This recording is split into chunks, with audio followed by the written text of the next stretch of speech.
ভারতের তৃতীয়বারের মতো সরকার গঠন করতে যাচ্ছে বিজেপি নেতৃত্বাধীন এনডিএ জোট। বিকেলে জোট সঙ্গীদের নিয়ে নতুন সরকার গঠনের দাবি পেশ করবেন রাষ্ট্রপতির কাছে।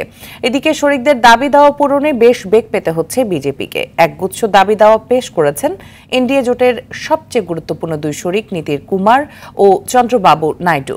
অপরদিকে জোট করেও সরকার গঠন করতে পারছে না কংগ্রেস। তবে লোকসভার প্রধান বিরোধী দলীয় নেতা হিসেবে রাহুলকেই চাচ্ছে কংগ্রেস। বিস্তারিত শাহাদাত শাওনের রিপোর্টে। মুখে নিঃশর্ত সমর্থনের কথা বললেও বিজেপির সঙ্গে দর কষাকষি চালিয়ে যেতে দ্বিধা করছে না এনডিএর শরিক দলগুলো।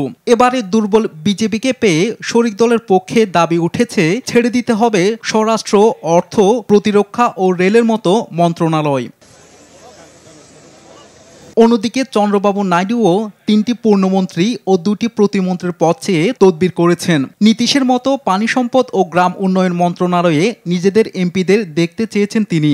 শুধু তাই নয়, স্পিকার পদও দাবি করেছেন চন্দ্রবাবু। এছাড়া অন্ধ্রপ্রদেশের সব দেনা পরিশোধে আর্থিক প্যাকেজের দাবিও জানিয়েছেন নাইডু। এদিকে বিজেপি জোটের এমন পরিস্থিতিতে প্রশ্ন উঠেছে বিরোধী দলনেতা নিয়ে। বিজেপি বিরোধীদের নিয়ে ইন্ডিয়া জোট গঠন করেও সরকার গঠন করতে পারছে না কংগ্রেস। তবে লোকসভার প্রধান বিরোধী দলনেতা কে হবেন তা নিয়ে শুরু হয়েছে জল্পনা। আর এ বিষয়ে পাল্লা ভারী ভারতীয় জাতীয় কংগ্রেসের সাবেক সভাপতি ও দলটির অন্যতম শীর্ষস্থানীয় নেতা রাহুল গান্ধীর দিকে।